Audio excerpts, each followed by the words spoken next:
Welcome, everyone, to It Tastes Different Gaming Podcast, the podcast with four different flavors coming from four different gamers. I am your host, Nick Irwin, and I want to welcome my co-hosts, Shane Eisterhold, Patrick Smith, and Russell Rowe. Hey, Patrick, where can they find us? Well, the first place you should check out is our website at ittastes.different.com. This is the place where you can subscribe to all of our streams and connect to all of our social media sites. You can also find us on Facebook at It Tastes Different. We're also on Instagram at It Tastes Different PC. And then last but not least is Twitter, where you can find us at It Tastes Diff. What's for dessert? We try the Michelin star rated dessert with ESRB rating system. ESRB rating system is the entertainment software rating board. It's basically loosely based off of the motion picture rating system. We just kind of wanted to talk about, what it is, how it came to fruition, and kind of currently how they work to date. So, basically to pass that off, I'm going to let Russ kind of speak on maybe a little bit of the early history and some of the other information of it. So, Russ, you want to give us a little bit of the early history of the ESRB system? Absolutely. So, as Patrick said, this rating system came kind of from the movie system. It's based off of that. In 1987, that kind of came to play. Along with that, if somebody remembers and can remember what the music industry was going through at that time with mature labels, this was kind of the culmination of all those things in the 90s, especially when gaming started to become a little bit more realistic, even though to our terms they're not. There was some things that happened in Wisconsin that kind of led to these things. But the first thing I really kind of wanted to talk about too is so that everybody understands, we have 6 ratings. We have E, which is 10 plus.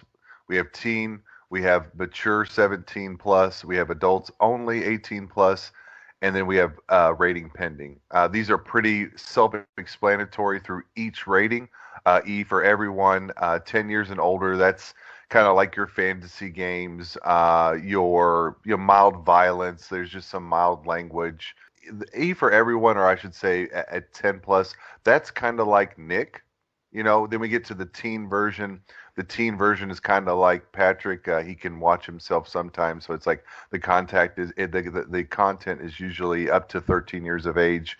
Again, crude humor, minimal blood, simulated gambling, or frequent use of strong language. Then we have the mature 17 plus. That I would say is Shane, but there's actually a special rating for Shane. And the 17 plus content, that's something that's got a lot of intense violence.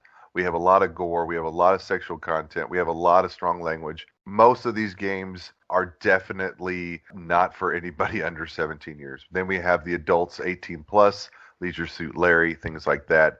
That is Shane's repertoire right there. Shane is all about the adults only 18 plus.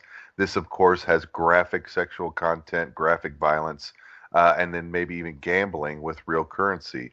You could actually have an ESRB rating on something that you're actually betting on online, because in some places that is legal. And then finally, the rating that's pending, that's pretty obvious. Those kind of things just kind of tag on. It's kind of like a precursor to a patent or something like that. Like, well, we'll wait till the game gets completely released and then they'll give it. They cannot release a game without a ESRB rating that is actually sanctioned or whatever by the actual board. So that you have to take in consideration. But for here, we could talk a little bit more extensively about it. But I'm going to pass it to Nick, see what he has to say on the subject. We might go a little bit everywhere, everybody, so bear with us, because this stuff here is just kind of like a little trip down memory lane for us. Luckily, all of us are mostly to the age where we were at 17 or older when this kind of really became into effect. But, we're going to give it a shot here. Nick? I think the rating system is a good idea. I think it works well, for the most part. Some games, I think, are rated a little higher or less than they should be. But, I think they got a good system here as far as what you can expect in a game. I think that this helps parents and older individuals to determine if a game is worth someone playing, right? As far as what it has in there, just like movies do, you can determine if this movie or game is worth the audience's or who is going to play its attention, and whether it's suitable for them.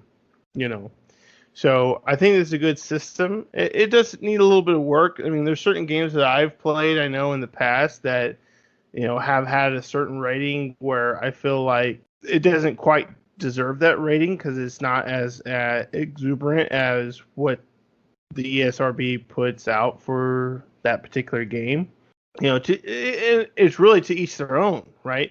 Because these are individuals making a choice as far as what a game, a council of people that are making a choice, or a jury, I guess, in some sense, that are making a choice as to where this particular game falls, especially for movies as well, where they fall into that rating system.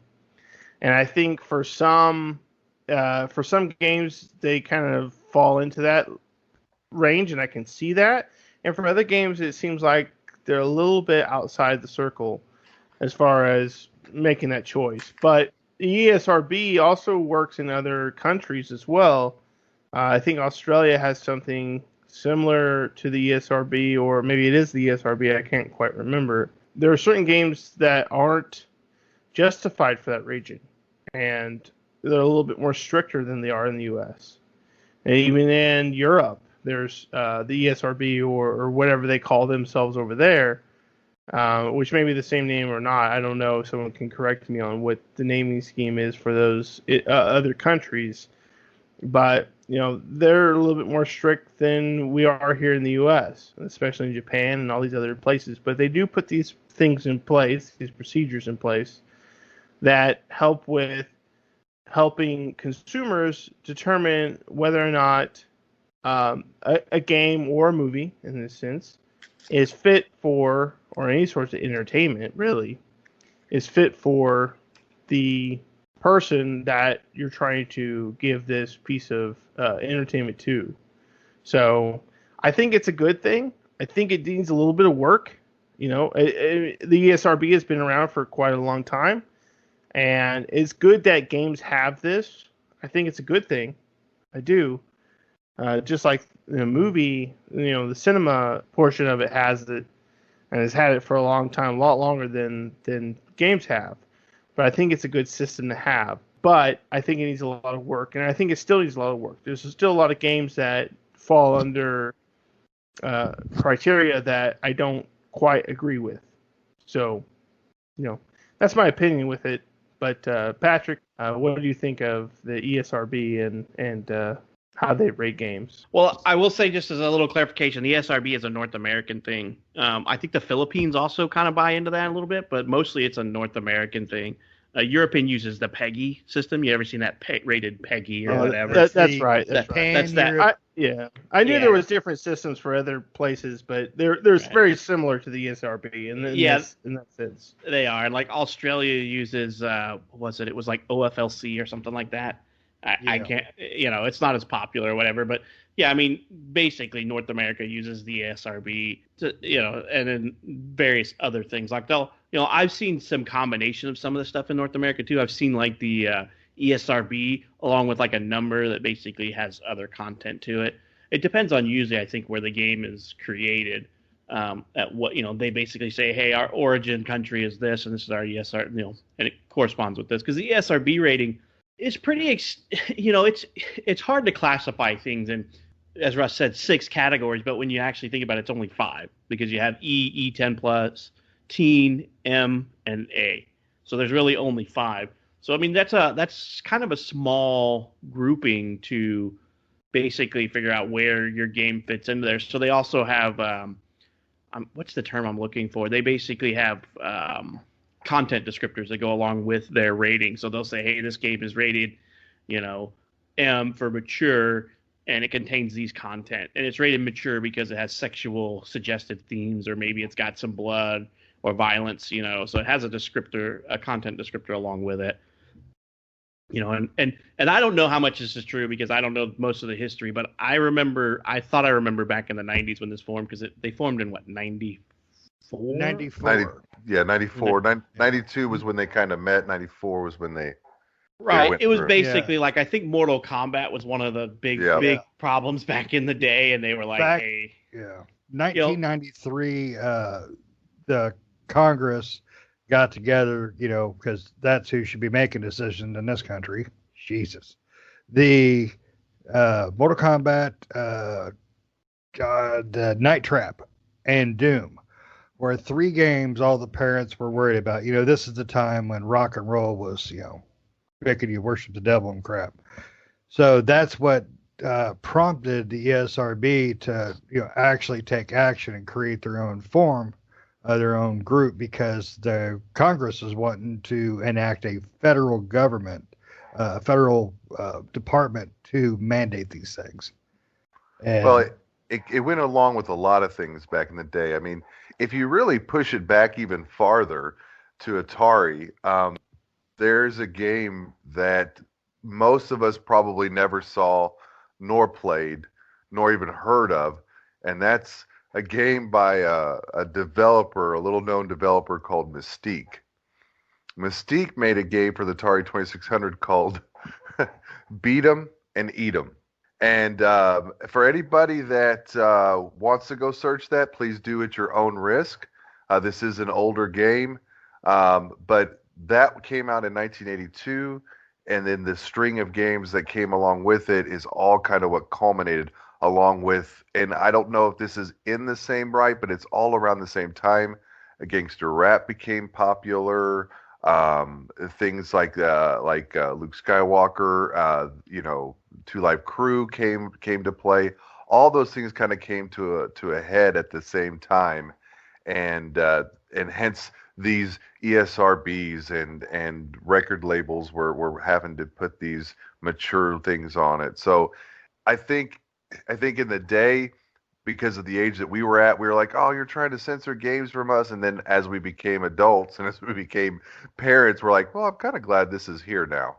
Well, I mean, it leads into that whole, within like a 10-year time stamp, we had like the PMRC group, which basically did music rating.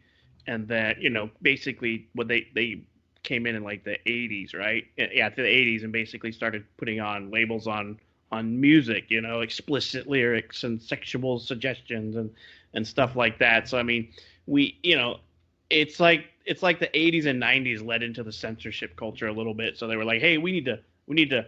What was the PMRC? I think that's what they were. Their biggest thing was what about the children? Think about the children. That was it. Think about the children.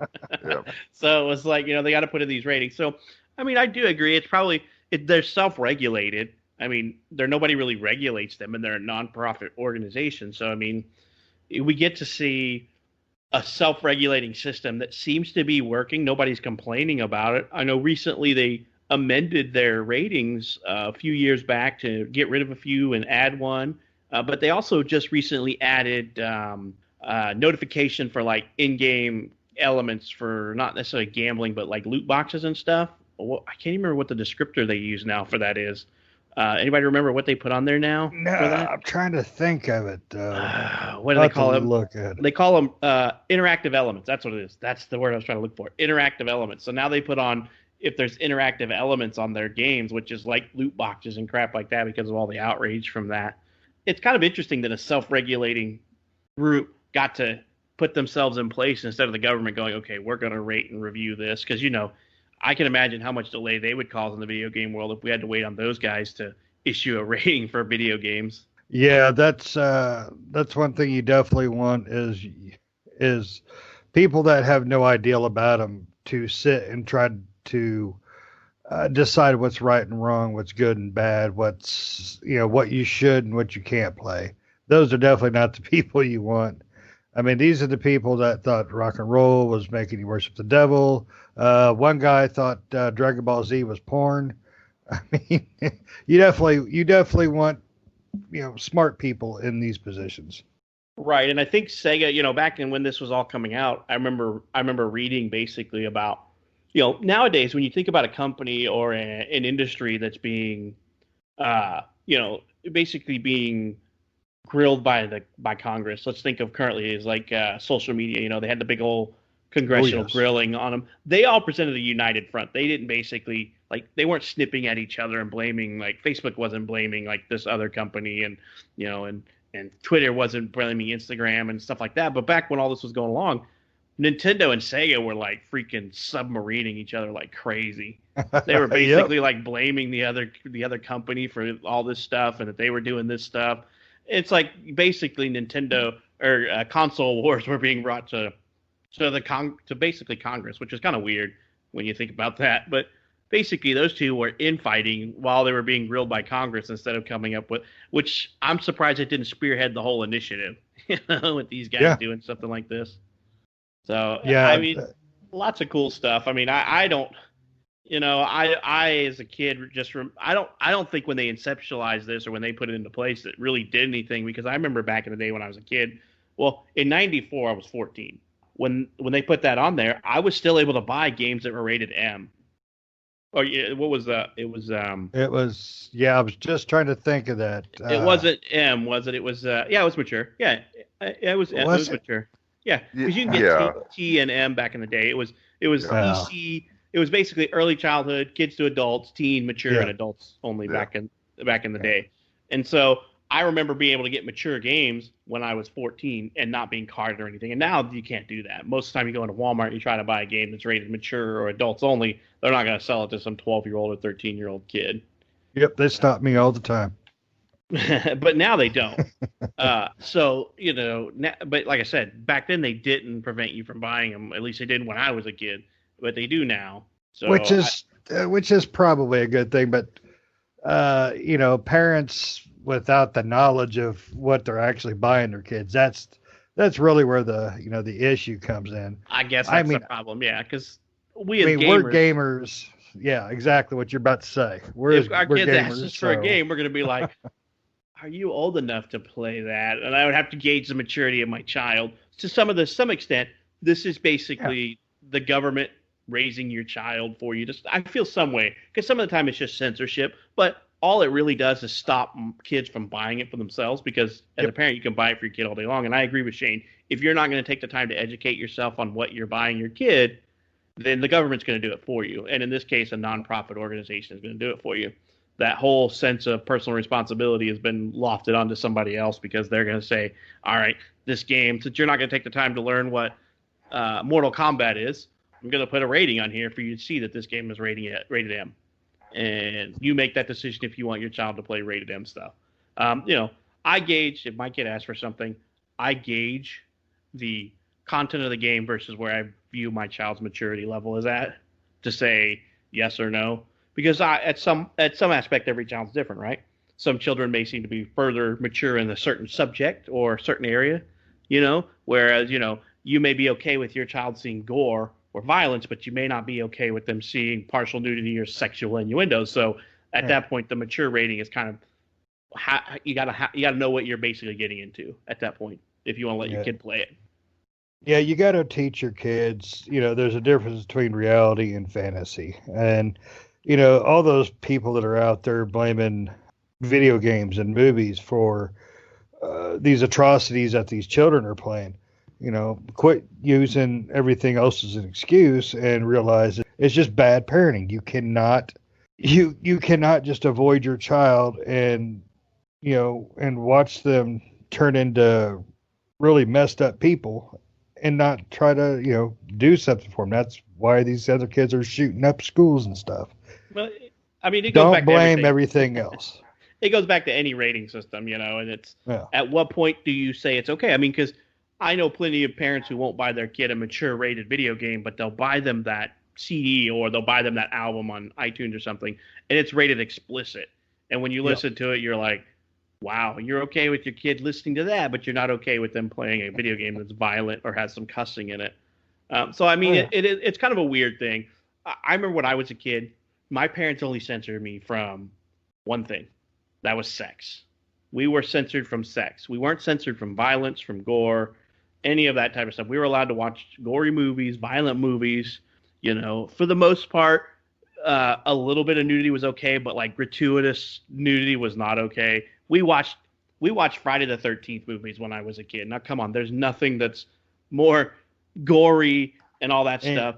Basically, the only thing that they didn't have in there was softcore porn, and higher. I think that's where I saw my first boob was in Friday the 13th. I would probably say the same thing, and we weren't weren't censored from that type of stuff. We were just told that that certain things are okay at certain points in your life, and that this is just fake. It's make believe. It's movies. Yeah. It's meant to entertain people. So at some point, you have to parent your children, and you determine what level of censorship they need. Like I only censor my child from right now. My child is censored from nudity and sex.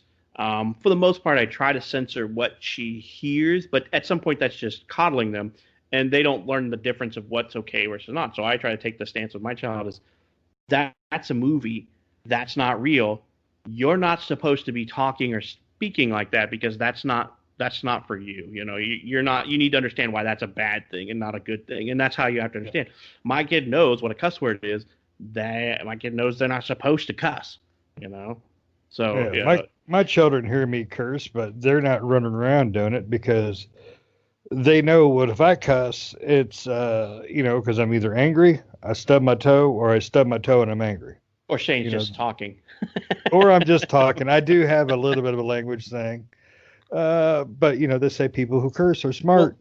They're wrong, but Russ, you have an adult daughter. What was your censorship like? Because I mean, basically, I don't know. Bella wasn't a very big gamer, was she? I mean, not until she probably hit teenage she was years, always late a teenagers. Nintendo. She was always a Yeah. Nintendo gamer. So I mean, with Nintendo, I mean the worst game is probably teen on Nintendo that are major titles. I mean, Animal Crossing, Mario games, those are all at most teen. And so I never had to really worry about that. She was never interested in PlayStation or Xbox until she got older. And then when she got older, I didn't have to worry about it then. A lot of things that we said, I mean, we've said it once, we've said it 1,000 times. It's really hard for me to compare my child because I got blessed by some strange thing that, I got blessed by God that I had a good kid. I mean, she wasn't interested in those things. When we watched TV. Well, I do remember this. Everybody remembers Limitless, the movie Limitless with Bradley Cooper and stuff like that. Like, so I think she was about maybe 12 at the time, and they stuck a needle in his eye or whatever it was, and at my time, the wife came in and she saw that. She's like, I can't believe you're letting what. At 12, I knew that she was cognizant of what was real and what was not, and she would close her eyes or she wouldn't look if it was too gruesome for her. And so I gave her the ability because she was a very intelligent child. But again, I didn't bring home like 40 movies that were all gory and say, you have to watch all these, or I'm going to watch these. And I guess she was her own kind of police agent in that sense. And I think I was smart enough to know, or at least take a second to look up. I mean, that was what I was going to add into this conversation just a second ago was, so as you guys were talking, I said, I wonder what it takes to find what exactly the ESRB is for a game. Like, let's take just some more recent games. Let's take Jedi Fallen Order, right? I was like, I wonder how long that game's been out for a little bit. How long? It took me no more than 40 seconds to find out the rating, the content descriptors, the interactive elements, and the rating summary. It took me a second. And just for example, it's right here. It's teen, mild language, no interactive elements, which that's what Patrick was talking about a little bit earlier. And they said this is an action game in which players assume the role of a Jedi. It gives you a small summary. So as a parent, I know that Shane kind of got on a soapbox for a minute, but as a parent, if anybody has a smartphone, which everybody does, don't act like you don't, like there's no excuse not to know what the game is. So in the end, it should be the parent's decision, and it should be the parent's understanding of the game, movie, music that their children are watching, listening to, or playing, and make that conscious decision. Isabella watched all of the Stargate series. That's something that me and Patrick talk about a lot. Like, she was ages 10 to 12, I think it was somewhere in there. I think we went, and it was she was 12 years old at the time. And there, that first episode, obviously, I did not allow her to watch the nudity in the very first episode. If everybody remembers, that was on Showtime. There was some nudity there, But beyond that, the show got to a point where there was nothing like that. There was like some gore and some, shrimp coming out of some stomachs and stuff like that. But, other than that, it was fine. So for me as a parent, I have a little bit of a anomaly as a child, but at the same time, I was also always on top of what she's listening to, what she's reading, all that stuff, so that I could, if I had to step in, I could. Yeah, like I said, so and Nick, you've got two kids that are younger. I guess one of your kids is as old as mine, and then your other ones, you got a young one.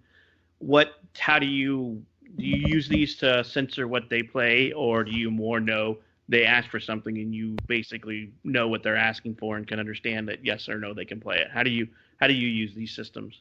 Being that I'm a gamer myself, I know. To give some context to any listeners, I know everything about games.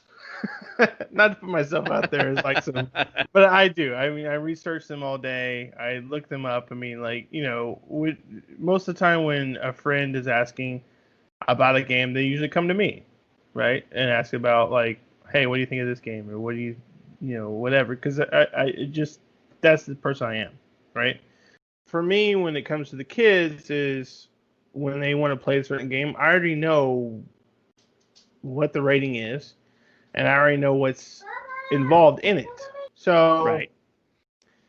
For me, it's like, really it comes down to not necessarily that, but just, I guess necessarily that, but, I already know what's in it. I already know what's involved. I already know what its rating is. So for me, when them playing it is, like you said, Patrick, are they mature enough to play this game? And so I make that determination based on how I know my kids, right? Exactly right. Just like any parent, they're going to know their kids better than anybody else. So if they feel like their kids can understand and take this type of game, the ESRB ratings are good for a parent that doesn't know or for a person who doesn't know. But, each individual parent or person, depending on what game they're going to play or what game they're going to allow someone to play, needs to take the rating into consideration, but also needs to take their own experience into consideration. As a parent, even though it's the same sense with a movie, right? Even with a movie or with a game, you need to do your own research. It's twofold, in the sense where, yes, for movies, music, games, they have these rating systems, but you as a parent needed to take that time to do the research for whatever it is that want your child to listen to or experience, and determine if your child is mature enough to experience these things. If they are, great, go for it. If they're not, then don't. Right, that's really what it comes down to. I think the biggest thing I use the ESRB for myself is for like securing consoles for my children. That's about the only thing that I use it for. Because same as Nick, I know I research video games a lot, and I know most of the content that's come out. And if my kid asks for a specific video game, I have a tendency to look into it if I don't know anything about it. What is this video game? So I use them to restrict content. So I tell, you can do parental locks on consoles, just like everything else in life. You can do parental locks. So that's the only reason I use them right now, because I can set my console to be basically my kid can't play anything that's rated for anyone over the age of, you can set an age content restriction. So it'll say, hey, your child can play anything that's rated up to 14, and then if they want to play something 14, they can ask. And when they ask, it sends an email to like my phone and says, hey, your child wants to play this game. And I'm like, do I know this game? What do I need to look at? And I can make a suggestion. It takes the parental, just like you said, research, because a lot of people let kids play stuff and not know what they are. Because one thing that always gets me is, I will pick for a perfect example, Roblox. Anybody here know what Roblox is rated as? I believe it's teen, isn't it? I would assume teen, right, if not mature. But most parents let their kids play Roblox, not knowing what's in this game. And Roblox is one of those things where you have to open it up to allow your kids to chat online, listen online. It's rated, just so you know, Roblox is rated E10. Really? I would assume Roblox rated higher because there's Since some it's levels where creator I've seen my game. content.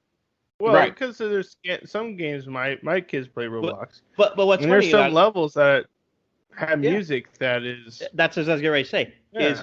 But you have to understand, ESRB does not rate music, and they will actually put that on the content as a user interact. One of the things that they put on there is that, and that's how I was getting around to this, is that yes, while they do rate all this stuff, they don't rate music. So they'll put like Roblox is kind of interact in there. It has user interact and all that stuff, but also the ESRBs have a little bit of fine text that says online music is not rated by the ESRB. So people put these music in their basically their creator content. The content that they put in, the music they put in, usually isn't allowed anyway because they're not licensed. They're copyrighted music, but it's just rap songs and all this stuff. So parents have to understand what their kids are playing because it's rated E10. So you're a 10-year-old. If you go by those systems, you say, "Oh, my kid's 10 or my kid's 11. I'm going to let them play Roblox." Well, Roblox has content created by anybody that can be put in there, and some of that content is extremely questionable. I've walked in and saw my kid playing. So I'm like, "What are you playing?" And I'll sit there and I'll watch it and I'll be like, "I don't think so. Let's not play this room anymore," and lock the room out for her. Or I've heard music coming out there. For the most part, I don't like I said, don't restrict music, but sometimes music is over the top. And when I mean over the top, Mafia, it's just, The it's WAP song. right. It's just stuff that I don't even, regardless if I like it or not, at some point, something is just not okay for a 12-year-old or 11-year-old to listen to. And I'm just like, I try not to censor a lot of that stuff. But at some point when all it is, talking about sex and banging and hair pulling and all this stuff, I'm just like, no, you're not mature enough for this. A little girl shouldn't be listening to this because it's just too much for her to process at this point. And, online interaction, that was my biggest thing with Roblox for me, was the online interaction, because you can't control that. You basically have to open it up for chat from friends, or, you can lock it down a little bit more granular, but you as a parent have to just stay engaged. Just because a game says it's rated at something doesn't mean that you're going to be okay with it, because you can go to ESRB for Roblox, and ESRB just says one thing: E10 everybody, fantasy violence with user interact. That's it. That's all that's in there. And so if you don't understand what Roblox is, you have basically let your 10 or 11 or 12-year-old into an unrestricted world of somebody else's own content creation. They create the worlds, they create the levels, and I will say the majority of it is non-harmful. But there is people out there who are just sick individuals who make stuff that's not kid-friendly. And I was about to say that. It's the community is really good aspect. Right. The community is really good about reporting stuff and getting rid of stuff like that, but that doesn't prevent your child from seeing it, Well, on PlayStation, they have something similar called Rec Room. Right. Rec Room is VR or non-VR, and it's the same thing as Roblox, and it's rated E for everyone. Yeah, exactly. But they can include things like foul, language in music tracks, and you're just talking to individuals who can spout off, garbage. Garbage. Yeah. Yeah. So I'll just say the ESRBs are kind of a nice guideline, but they're just like everything else in life. You have to know what your children are doing, because as adults, we don't care about ESRB. As an adult, I don't care about ESRB rating. I'm like, whatever. It's rated adult. It's rated M. If it looks good to me, I'm going to play it. If it says everyone, I don't care. If it looks good to me, I'll play a game meant for a 12-year-old or a 10-year-old. As long as it looks interesting to me, I don't care. As a parent, you got to do your due diligence. Exactly. That's what I was going to say. It's got to look into what content, if you care enough, you've got to look into what content your kids are watching. And these rating systems are there, for that. But they're there as a yeah, exactly. It's a starting point. They're not there to say this is the end all be all. You as a parent have to take the responsibility to look into these things and say, is this good for my child or not? Yeah, you raise your kid, not ESRB, not the music companies, not the government. You raise your kid. You can't depend on these ratings for a video game when you got to calculate the human aspect of it. Because how often have you heard some? It's not just video games either. It's music. Well, yeah, music, movies, yeah. But that's what I'm saying is you you can't depend on that when you have the human aspect, especially of the video game. I mean, how many times have you heard some really, online. That's what you really should bad say. stuff? I would say that yeah, I would say you're pretty good to follow the ESRB unless you see one thing on there. Online. If you see the word online, online action activities, then you should know right away that you need to research what you're doing online. If it has online chat, online any of that stuff, then you have to be cognizant of what that is. You can block some of that stuff, but some games like Roblox won't function if you block certain aspects. Like Roblox, I had to go in and open up a little bit more than I felt comfortable with at the time, when she wanted to play it. And so I'm like, okay, I kind of feel that she's okay at this point. And I only unlocked it for her to start playing last year. So, and that's how much of it that I didn't trust because I had seen some of this stuff. I mean, people prey on children to no extent, like YouTube and all this stuff. People prey on children, and not necessarily in a sexual way, but just as a harmful way. Like we had the whole Momo thing come around. What was it, last year, where people were scaring children with the whole Momo thing, and I'm like, why? Just to get a rise out of some kids you don't know because you're a horrible, mean person? What's going on? You think it's worth some laughs to scar children or whatever? But so you have to be careful with online things. Yeah. Or some people just don't have, they're just mean, Yeah. For Briar, which is my daughter, she'll play Roblox, but I'm okay with her playing Roblox because all that stuff she ignores. I mean, she literally ignores. She never spouts off any of that stuff that goes on in there. Like for her, it's all role playing as a princess, right? And that's it. Yeah, my kid wants to do too.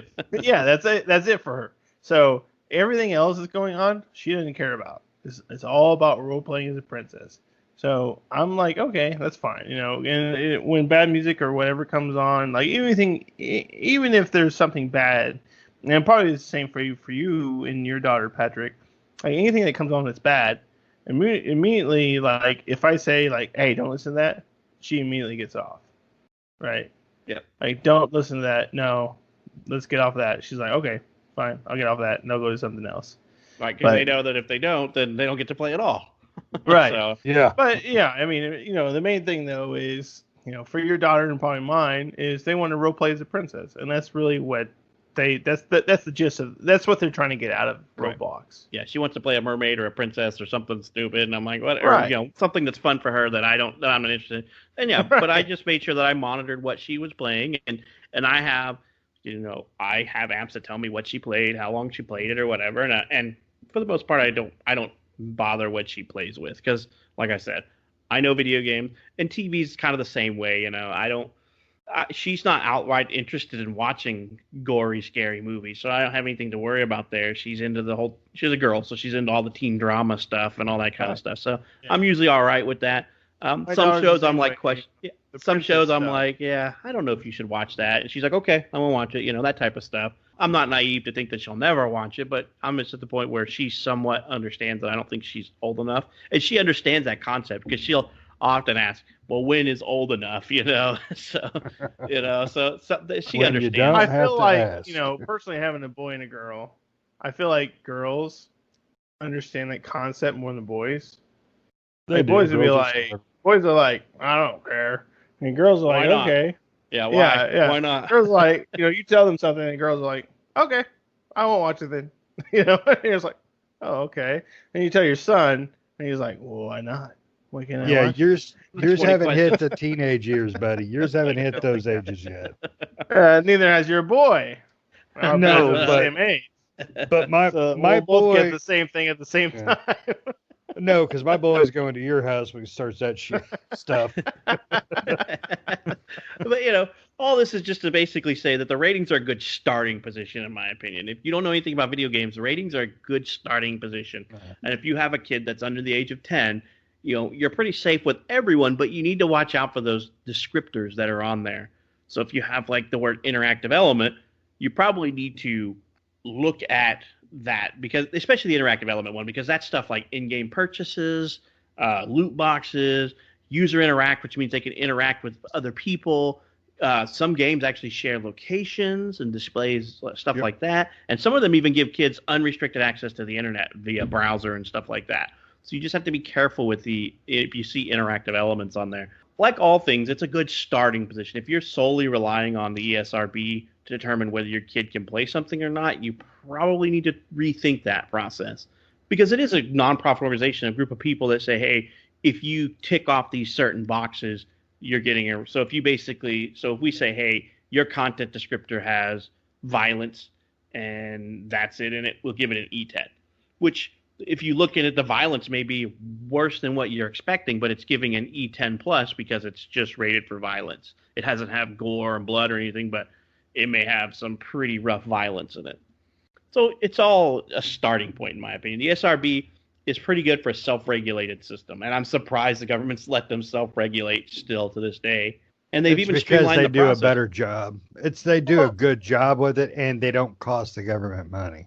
The government still monitors them, but I mean, as long as they're clicking with what the government wants for the most part, the government's going to leave them be. They're just a company trying to do what they think is best, but they may not.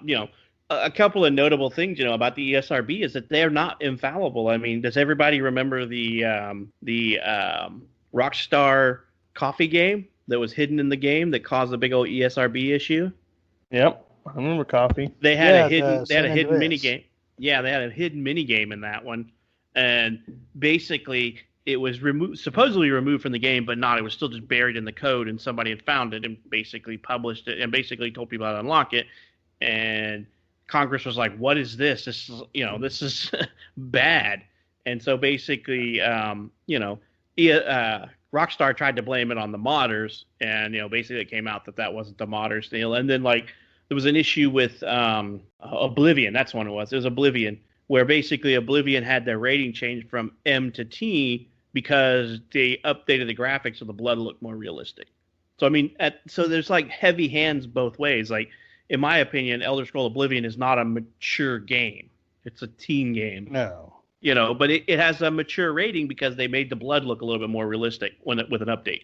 So they had their rating changed. So I mean, at some point, it is a level of human error or human interaction with this, because they can say, hey, this game's mature because we think the blood looks too real, or hey, the San Andreas hid nudity in their game and didn't tell anybody about this, and and stuff like that. So now ESRB does check for hidden things in games now, from my understanding, because of that. It almost created a big issue with the ESRB and Congress over that.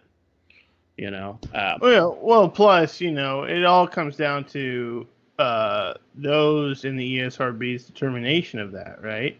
Right. Because you think about it, they're just a group of people, and this is what they think. It all comes down to what they think, right? And the same thing with movies and music, is just what they think.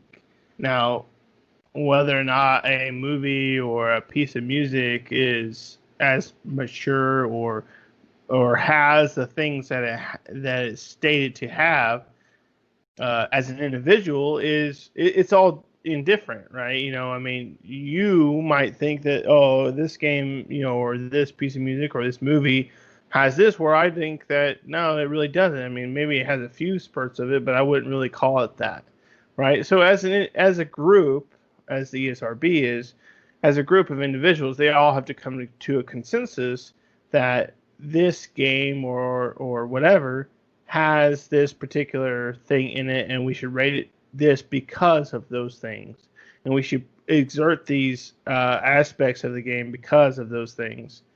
And whereas you as an individual may find that those things are not that those things are incorrect, or in your opinion those things are not right. So again, regardless of what the ESRB says, it all comes down to an individual basis. What you think as an individual. Your child, yeah, exactly. I will say, the ESRB serves a purpose it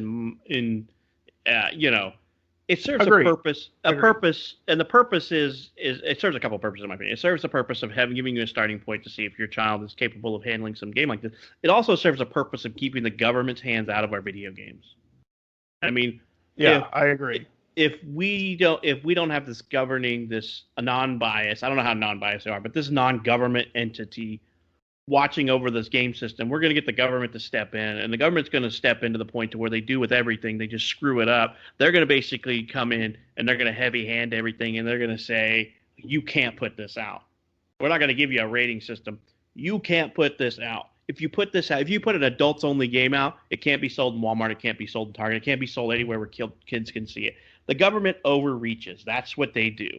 So we have to have an organization. Games on the black market. Right. And it's getting a little bit, because what'll end up happening is if stuff like that happens and the government says you can't sell a game that's rated adults only anywhere where kids can see it, what do you think happens to your digital dashboard on Microsoft? You can't buy a digital adult rated video game anymore because kids can see it. So you can't go on Xbox and buy a game rated adults only. Granted, there's not a whole lot of adults only related titles, but what's going to happen if that were the case is we're going to end up buying your games overseas. Right.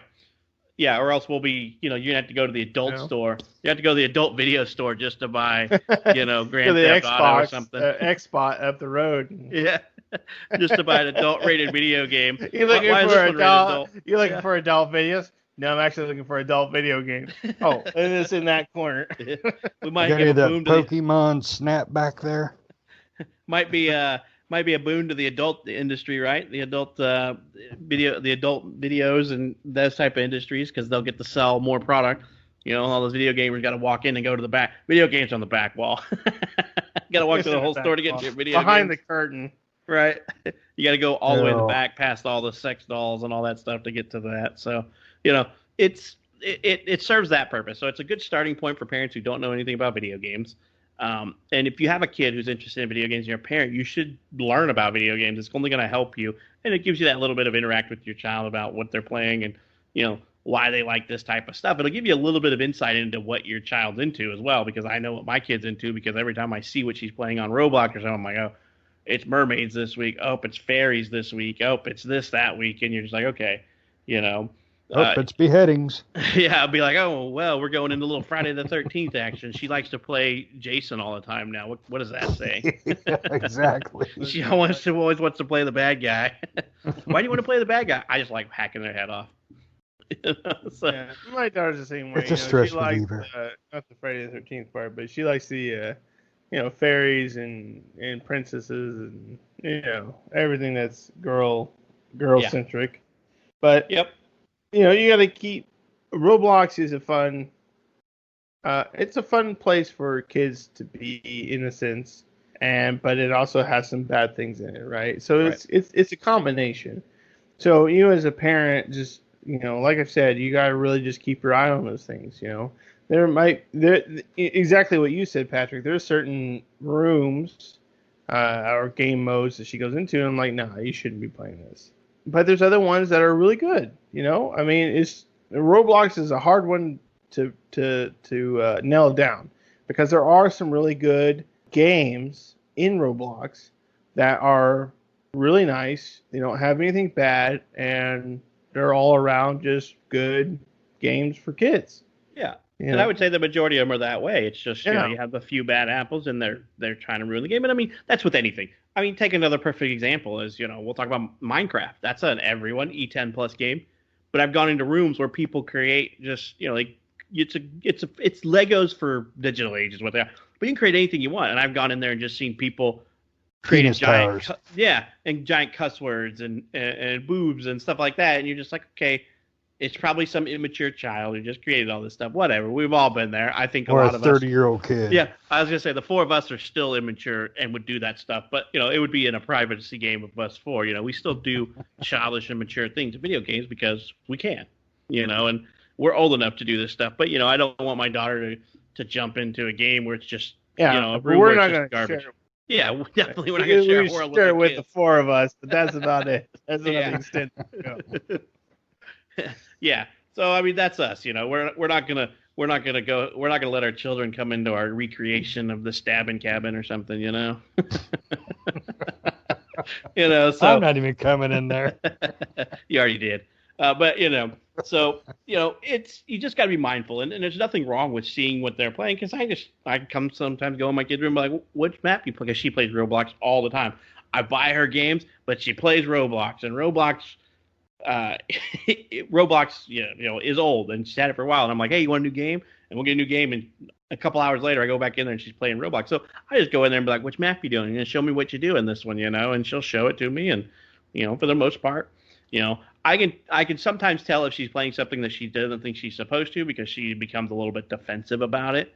And for the most part, when those things come along, it's because they have bad music in it or something like that. And she knows, she's like, I really want to play this because I get to put on costumes on my character, but they have a lewd song playing or something as the background music. And so, she knows what's right and wrong. And for the most part, I think that she can handle that stuff, but it's just something that I don't think that, she thinks she can handle it and I don't, but I overrule that. So as the parent, I mean, that's the way we're supposed to do, right?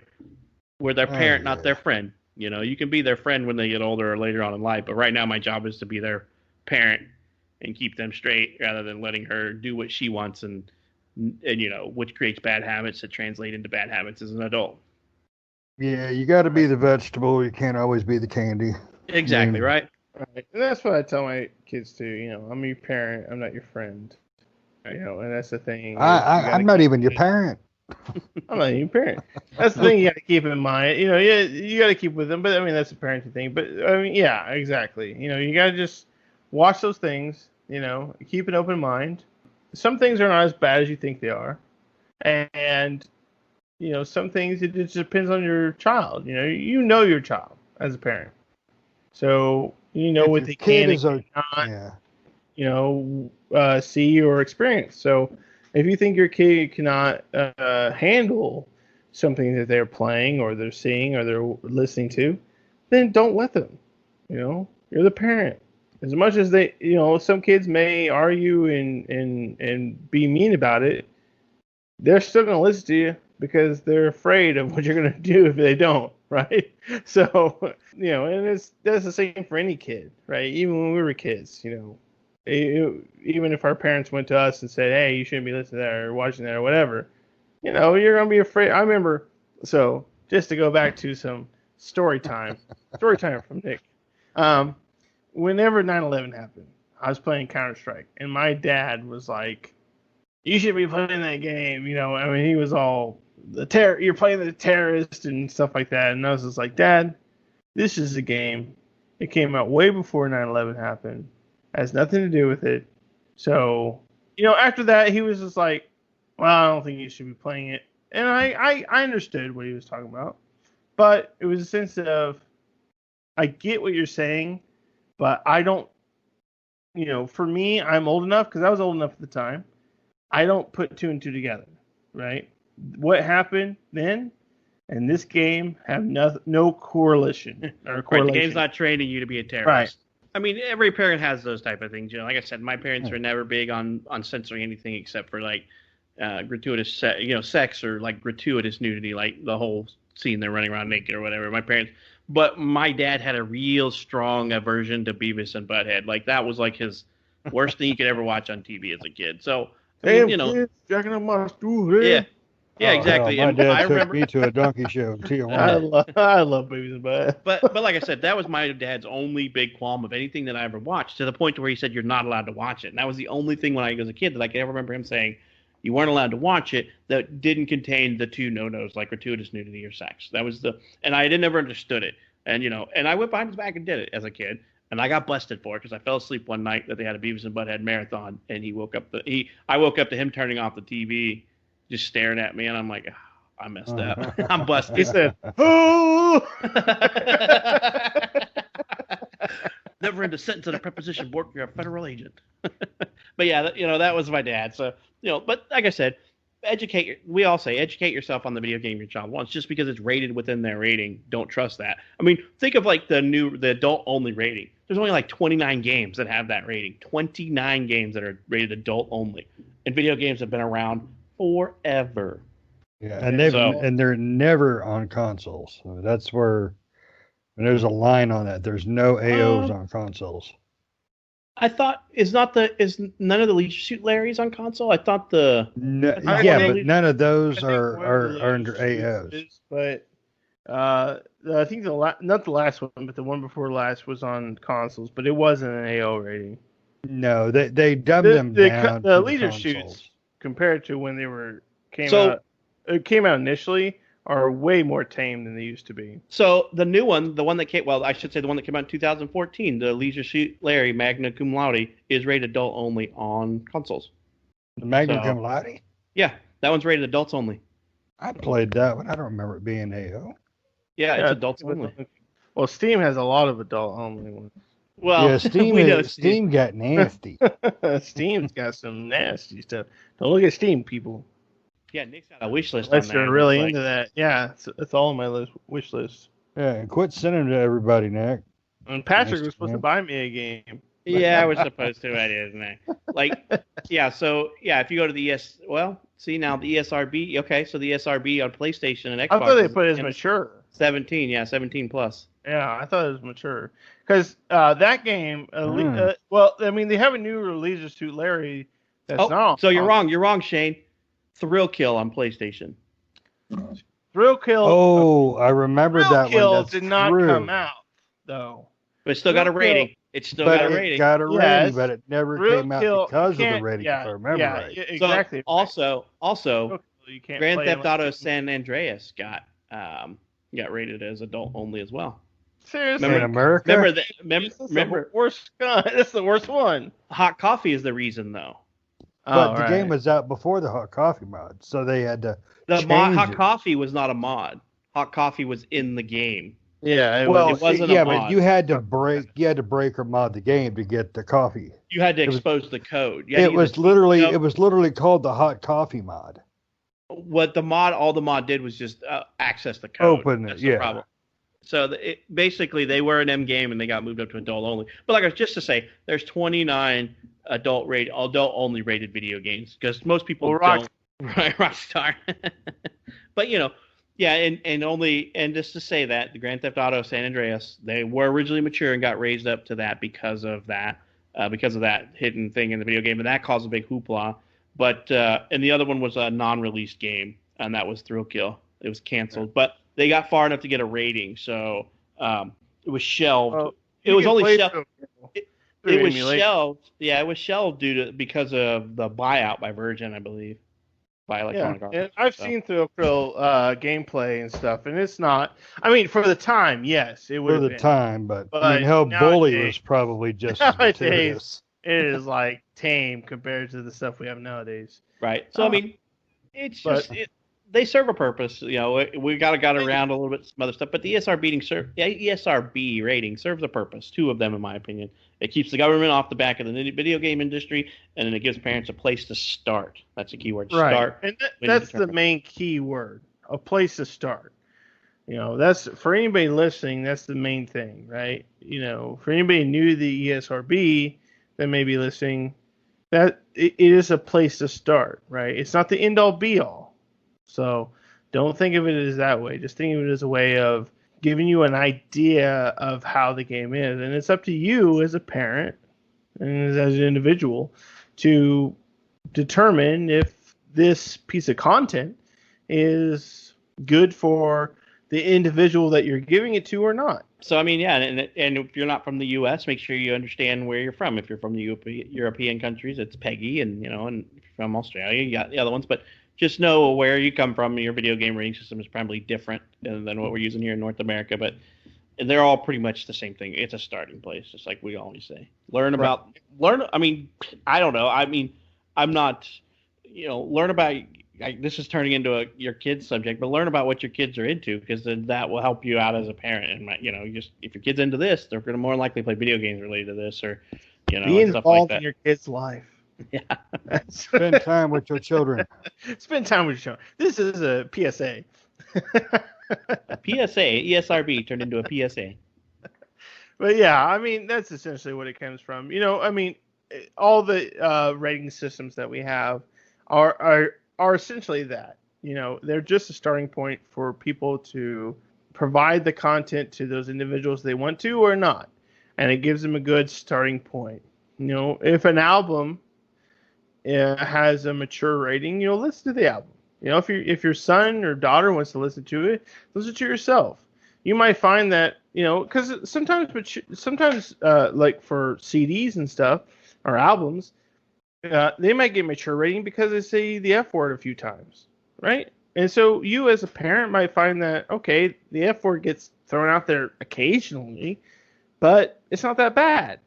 And so you're okay with your kid listening to it, right? As long as they know the difference. Yep. But and you may be a parent who's okay with as many F words as they want to spew out. If every word is an F word, Right. you may be one of those parents. But you may be one of those parents who are not okay with the sex and the innuendos, and so vice versa. Yeah, and I some can of handle those, blood and I some can of those handle the things dirty that words. some of those things that get mature ratings, might have the F word like 4 times in the entire thing, right? It's really kind of out there. You never know what the ESRB or any other rating system is going to give a mature rating to, depending on what the circumstance is. I mean, I've seen it before with albums that have, what is that? What do they put on there? Mature content, or that the little black label that they put on the front of the album. I can't remember what it's called, but basically where they have cuss words in the songs, And there's some albums where they'll have that sticker on there or mature content, I think it says, or something like that. And the whole album, there's like 4 times where the F word is phrased, right? And you're like, well, that's not really that bad, So, it's just what the individuals at the ESRB or any rating system thinks, at the time that they're playing the game or listening to the music or watching the movie or whatever the case may be. I'm really surprised that books don't have some sort of rating system. Well, they do, but that's something that's highly regulated by, because books are rated based off of your reading level. So I assume if your reading level is a 1, you're not going to give a child a. But they're not going to have. They don't have a mature rating or anything like that. Yeah, if they're talking TNA and Dr. Seuss, there's something going wrong. Would you do it on a plane? Would you do it on a train? Right, and books are a little bit more difficult. I mean, because if you haven't read the book yourself, your kid's going to want to read it. You're just like, well, you know what? There's no, and that's a perfect example, Nick. I mean, I guess you could read some synopsis of the book, but that's a synopsis written by another person who may not think to include something like sex scenes or something in a book because that doesn't offend them, or that's not something that they're writing the book to say this was written very well and all this, but they're not putting in the information of that. So, I mean, there probably is stuff out there to where, there is a rating system on books. I mean, typically you'll see something that has like similar to where they'll say everybody has their own system of grading. You just have to know what it is. So the rating system for books is different. I've seen 5 different types of ratings for books. I've seen like an EMTA one, which I think is by the MBRA, and then there's all these other stuff that you just have to know. So if you for the most part, I don't censor what my kid reads because it's her imagination. I'm not gonna hand her a Playboy or a Playgirl and be like, "Hey, have fun reading this," or or whatever the girl's equivalent is, the Playgirl magazine or whatever. I'm not gonna give her that. But if she's gonna want to read a book, I don't necessarily know that's gonna harm her. I'm probably not gonna give her a bunch of smut at the age of 12. But if she was age 16 and 17 and wanted to read that stuff, by all means, or whatever, it's your own imagination at that point. They'll just give you good articles. Yeah. But no, I'm just talking about like I guess what I call is romance novels. At 16 or 17, she's into romance novels. I mean, goes on the cover. That's gonna give her an unrealistic outlook on guys because that's not how most guys are. Russ, what do you think of all this? You've been pretty quiet. He's too busy playing games and not involving himself. Well, no, Can't blame him. The thing is that the trio of you, when you guys get going on these roles, I mean, you just keep going. Y'all keep going. I don't want to interrupt because the flow of conversation is really good. I mean, really, each one of you have children in the home in a time that I can't really relate to. We are in a whole new era of availability of information, gaming, movies. All of that is just, easily gathered. When my daughter was your kid's age, she had a flip phone, and she didn't really get a smartphone until she was almost 14 or 15. So, and even then, when I gave her the smartphone, it didn't have the capabilities that we really have nowadays. and she wasn't into large console gaming. I mean, Nick's children, they love both consoles. Shane's kids, they love all the consoles.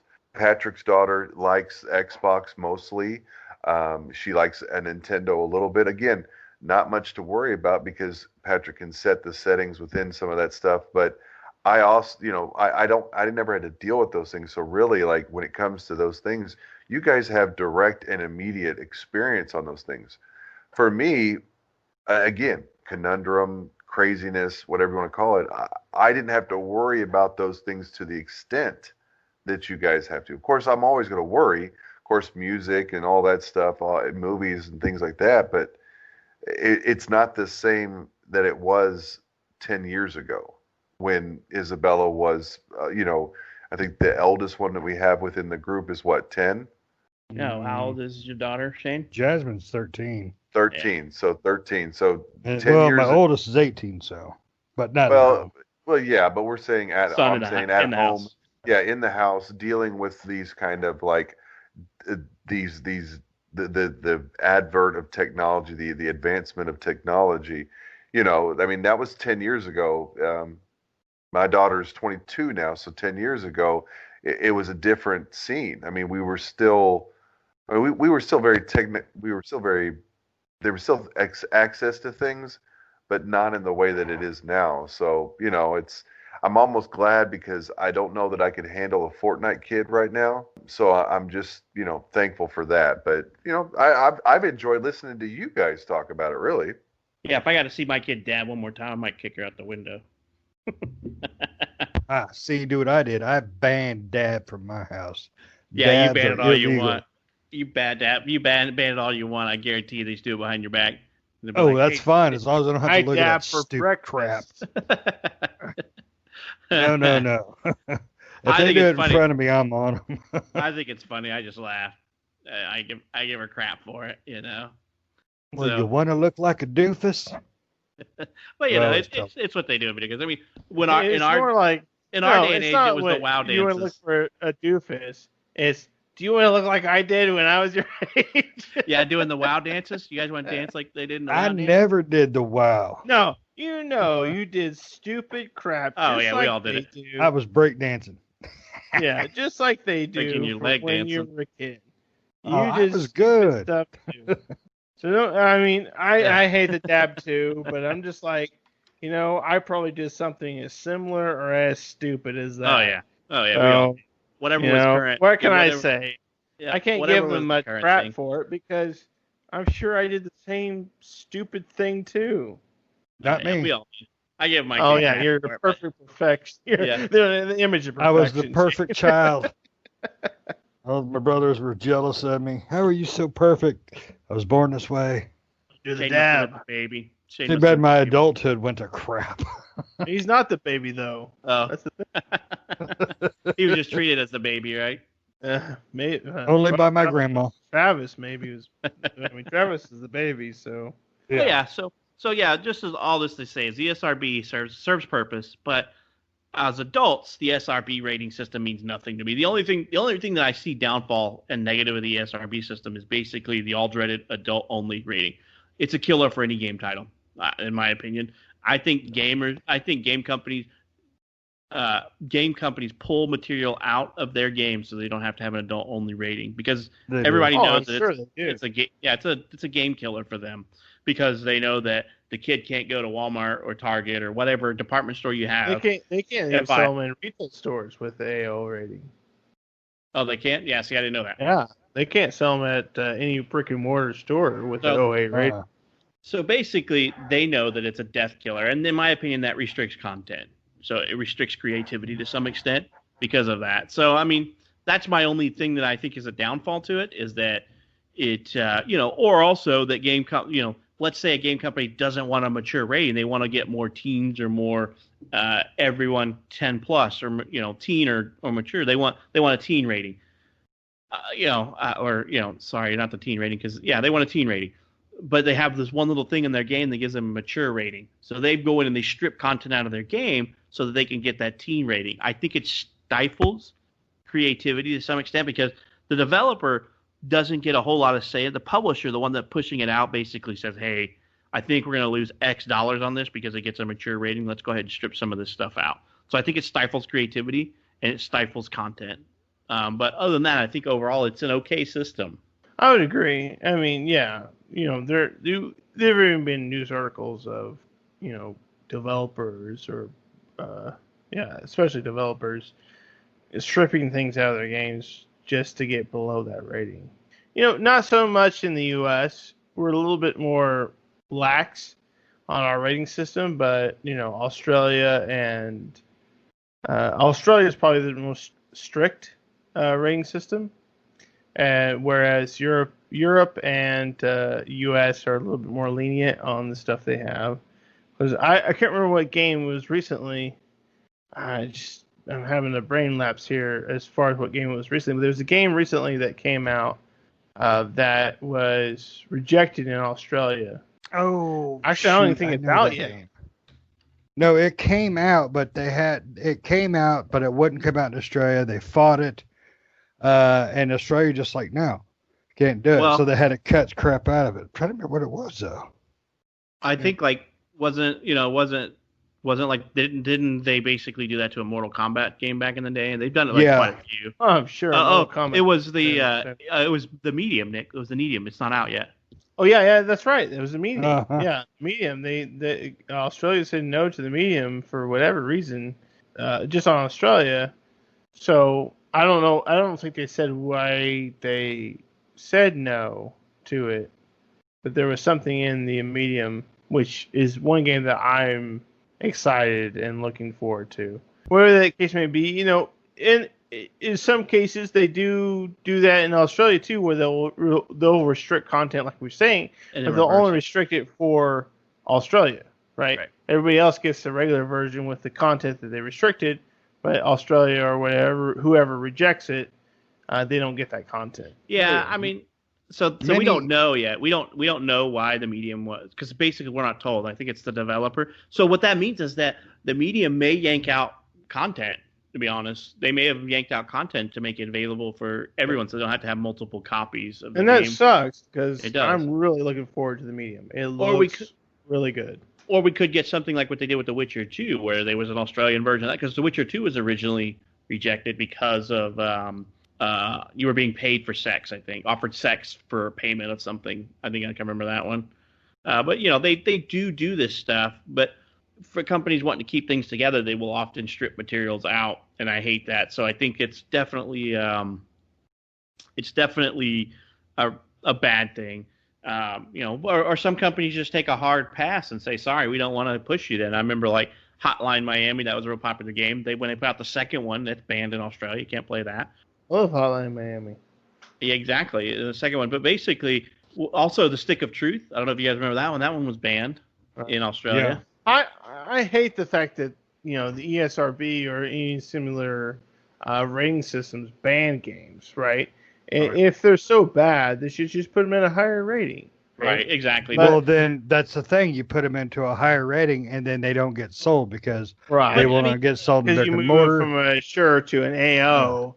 Right, but I mean, that would be better than not allowing them to sell at all. Like if they rated it as an AO. A lot of those people in Australia end up bootlegging them. Well, not bootlegging them, but they end up buying the game in U.S. and have it, because most consoles nowadays are region free, so they end up buying them in the U.S. and just have them, shipped to them in Australia. Right, and they pay $100. And they pay a $60 game. For it. Which sucks for them because for them, I mean the ESRB and similar situations like that, like we've been talking. They're good, and there is some bad to it. That's the bad part for it. That's the bad part, is that not necessarily ESRB in the United States, but definitely in other regions, especially Australia, which it seems to happen the most, is they censor a lot of things that, these individuals, like we said, they're going to buy them from the U.S. or from Europe, have them shipped to themselves. So you're just costing those individuals more money. Even if you come out with the highest rating, then if it's so bad, come out with a mature rating or create a new rating for it. Maybe not an AO, but maybe like a mature plus. It's Well, they a already little have beyond that. They mature, have like a, right? I think Australia already has like an M15 plus, and they have Oh, their do they? rating system is way more in depth than I know ours their is. rating Yeah, system is it's way more advanced than ours. Well, I wouldn't say advanced. They have like PG MA 15 plus and like R 18 plus or something like that, and then They have like more restricted ratings, right? They have, they yeah, they break have it down. yeah. They break So it I mean, down. They're more linear in their, or more defined, I guess. In right. their So break. so yeah. I mean, they all serve a purpose, and their starting point, in my opinion, that's it for parents, and so they have good and bad to them. Like I said, as a video game developer, it's a negative thing if you get an AO because then it's a death. It's basically the death nail for your video game in the U.S. because it can't be sold. I didn't even know that it was restricted to be sold in stores. I didn't know that. So learned something new, and that's definitely that definitely is a death nail for your product because it can't be sold in Walmart, Target, where kids with video games or anybody buys video games. For the most part now though. I don't buy them in there, so maybe that'll be less of a death nail for them in the future as more and more things go digital because maybe those things are just hidden from a kid who logs onto a console that's age set at 13 or whatever. They won't see those because my kid can search the store right now and she can't see a lot of video games because of the age restriction that I set on her console. So she can't even see them when she searches for games. Well, then the AO rating. I mean, most games that are AO, from my opinion, I've played a few that are AO. They're not really. They're not very good games anyway. So. Oh, come on. Leisure Suit Larry is fun. Come on now. No, yeah, Leisure Yeah. Suit Larry is fun, but Leisure Suit Larry Magnum is Cum Laude is like my normally favorite game. Leisure Suit Larry is normally not an AO game. It's usually a mature, highly mature rated 17 plus game. There have been a few AO ratings that have been given to Leisure Suit Larry, but Leisure Suit Larry, for the most part, has been a mature game as the highest rating for it. Maybe not the last one, or maybe some other ones haven't been, but for the most part, a lot of them have been immature. I'm talking about the AO games. The ones we saw on Steam, the ones that are just there for that particular thing. They're like. And I don't think you would really create. I don't consider those games. I don't either, but I mean there have been games that are like that. Are they rated by the ESRB though? I don't even know if those are rated by the ESRB. They are. They're not I think technically a video game. Everything. Well, I don't think so because they would be on the ESRB's list of AO they have rated. they have a rating assigned to them By Steam though. They're not not by Steam, yeah, but I would assume that Steam goes by the ESRB rating. Well, but that's what I'm saying is they're not listed as a game in the AO rating because there's only 29 of them. Maybe not, But even though I have played some games that are AO that are not those ones that we're talking about on Steam. Yeah, every one of us have played San Andreas. I mean, there are some. The hot coffee mod, maybe that was something that was hidden within the game. The developer shouldn't have done, and they eventually took it out of the game. But as far as the games that are, San Andreas was not created for that sole purpose, right? There are games created for the sole purpose of having an AO rating. Those games are what I'm talking about. Oh yeah, we know what they are. Yeah, so yeah, it serves a purpose. I think it's gone off on a tangent at this point. We've talked more about children and stuff than the rating, but like you said, ratings have for purpose. I don't know of anything else on this topic besides we've talked about they basically started up in 94 and they're still going to this day as a self-governing entity. They're still going strong. A little bit of controversies here and there, but nothing there's been a few things that have almost basically tanked them, but for the most part it seems to be an evolving system that everybody seems to be happy with, or the majority of people seem to be happy with at this time, except for if you're a young kid wanting to buy a mature game. Walmart won't sell it to them. Here's my thing with the ESRB. It's better than having something else, right? It's better than having that God-fearing individual, right, like a church, doing the rating system, right? Which could have happened. And it's better than having the government doing a rating system. To have an independent system that's going to come in and say, this is what we think these games rate at. And for the most part, they're not always 100%, but they're pretty close, right? when you get a mature game that's ready to mature, and you play it, you're like, yeah, I can understand that. Or a teen game or something like that. Now, again, it's not always a hit, right? Sometimes they'll rate a game as mature or as teen or whatever, and you feel as an individual that it may have a higher or lesser score. But essentially, this rating system gets it right. Yeah, most of they the have time. a formula that says basically if you have this, this, and this is your rating, and it's basically a set of rules that they set up and that was accepted by everybody that says, hey, if you have sexual themes, violence, gore, and drugs in it, it's a mature rating. If you have this, this, and this, it's a teen. If you have this, this, and this, it's E10 plus. And if all you have is cartoon violence, then you're everyone, that type of stuff. So, I mean, they have a set of criteria that if you hit certain number of these criteria, you get bumped into the next rating. So, and some of them give you an automatic rating bump. Like if there's nudity in it, you automatically get a rating bump to this, All right. And I think it works well. I think it works well for what it is.